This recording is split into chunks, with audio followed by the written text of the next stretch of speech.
It has finally happened. I've watched the worst movie I've ever seen in my life, by a long shot. 2 years ago, I'd have told you Me You Madness was the worst film I've ever seen. Just a truly terrible misunderstanding of American Psycho made by a literal Gen X psychopath, Louise Linton, wife of Steve Mnuchin, the U.S. Secretary of Treasury during famous Israeli cock-sleeve Donald Trump's first term as president. The movie is essentially what happens when a retard watches American Psycho and their only takeaway is, this would be so cool if Bateman was a girl boss. Then, a year ago, I would have given that honor to K-pop Demon Hunters. A movie so bad that it caused me to cringe for over an hour straight. And I mean that in the traditional sense of the word. The kind of cringe where just watching it made my stomach turn and filled me with an incredibly deep sense of embarrassment. Like, so embarrassed, it reminded me of one time in 11th grade when my mom just walked into my room in the morning to wake me up from school, but I was already awake and in the middle of jerking off to Princess Luna X Twilight Sparkle porn. And as bad as that was, I'd rather relive that experience every single day of my life than to feel the deep sense of shame and embarrassment I felt while watching that movie. But then I found it. Something even worse, and what I would soon confirm is the worst thing I have ever seen. And that is Lesbian Space Princess. I could tell the second my eyes laid upon the poster. Simply look at this thing. The terrible title, the modern CalArt styling. Every character I could tell, a carefully picked race. And oh my god, it even has 3 plain white squares as the villains. I could tell right off the bat, they were already going to be a stand-in for white guys. The entire thing looked like it would be a Tumblr post from 2014, and I had to watch it. But I immediately had one thought going in. Will this be transphobic? Because contrary to what people think about it nowadays, and the altered view people have, who were never on Tumblr or rarely used it, the site had a fair amount of transphobia during that era.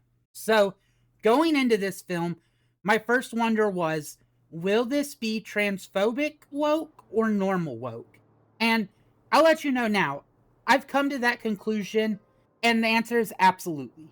But weirdly, I don't think it was the director's intention, which in my opinion makes it worse. But let me tell you a little bit about the movie real quick and justify my point of view. The movie starts off basically showing us this lesbian kingdom where everything has the most groan-inducing, unfunny lesbian puns for everything. And we meet the princess of this kingdom, a complete loser whose girlfriend just broke up with her because she's boring. Now, I could hear an argument already both ways, because when we see the queens of this realm, one of them at least sounds like a tranny, so I'm gonna assume they're supposed to be, and there's a handful of, like, pride stickers that the main loser slaps on her laptop, but this place feels very uniquely bioessentialist, which I don't really care about this point, but I do think it speaks to the cis lesbians' inherent thought process to make vaginas inexplicably tied to lesbianism, so I'd say so far these two kind of cancel out. Shortly into the film though, the loser lesbo is looking herself up online. We see that everyone in the kingdom is making fun of her for being so lame, and one poster actually defending her. Her then cool ex-girlfriend gets captured by a group of malians who are plain white squares. Get it? Because they're white males that are the aliens, and they're all squares because they're white guys. Also, side tangent real quick. Have you ever noticed that this weird Fox Tumblr feminism always only targets white males at the center of their hate and ridicule? I think it comes from like a fear of being labeled racist by their own community, but like, do y'all not think men benefit from misogyny in Asia or Africa or the Middle East? Like, I wonder how women that live in Korea, Uganda, or Afghanistan feel when they see stuff like this. It seems very dismissive of their own plights. Regardless, we see the Timu Moonites basically capture Cool X and hold her hostage, and demand the princess's Labris to power their chick magnet, which I should mention, I guess her Labris is like some inherent symbol of lesbianism she's born with, although she's personally incapable of summoning it, so she isn't quite sure how she'll trade it, but she does agree and she sets off to save her ex, hoping that doing so will be able to reignite their relationship. She goes to the castle shipyard and steals a ship called the Problematic Ship. Get it? What a funny name. And the ship is supposed to be a clueless white guy. Running back to the all white guys are bad trope again. On the way, she picks up a non-binary hoe that I don't really care to talk about.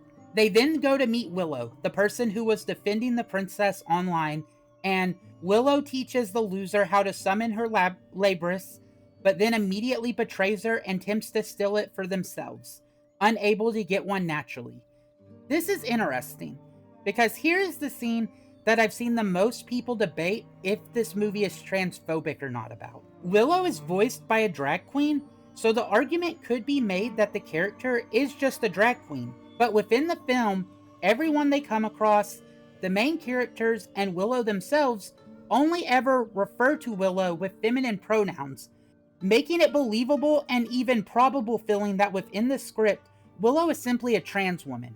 Which then opens the line of thinking from the director, even on a subconscious level, that lesbianism is an inherent thing only obtainable by being born a woman and awakening your lesbianism.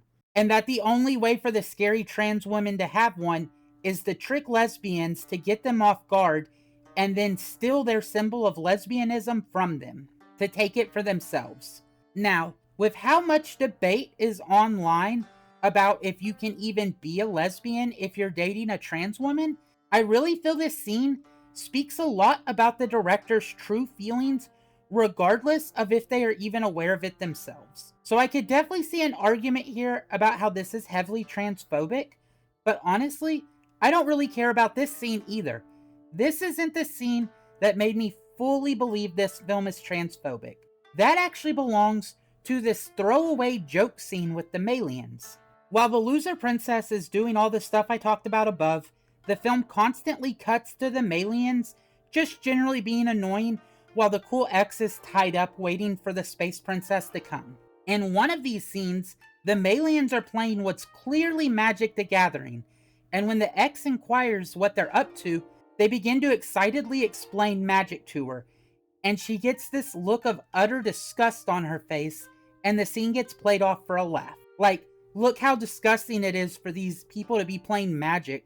What an inherently gross male thing to do. Now, this was the scene above all else that really made me think, damn, that was highly transphobic.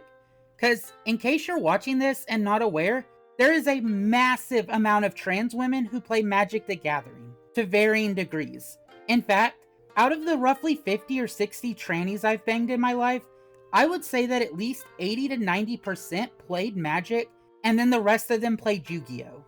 This tells me the directors have almost no experience actually hanging out with the average tranny, and view what's one of their most common interests you'll come across as icky male activities. This, mixed with the stuff I put above, leads me to no other conclusion that this movie is indeed transphobic. Oh, and for the movie's end, we basically have the loser eventually getting her Labris back, saving her ex who still has no interest in dating her after that, so she starts to lose her connection to her lesbianism, causing it to disappear before the Malians finish their machine. But the Lesbos just convince them, why don't you all just be gay together? That'll solve your problems.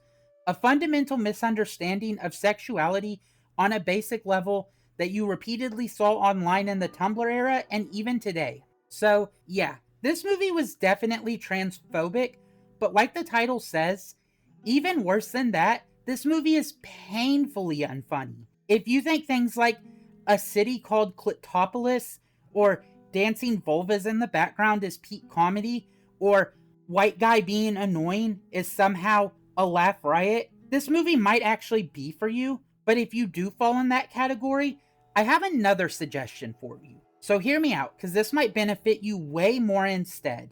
It's called Harakiri. Look it up. It will probably benefit you and society. Anyways, thanks for watching. Have a good rest of your day and be safe.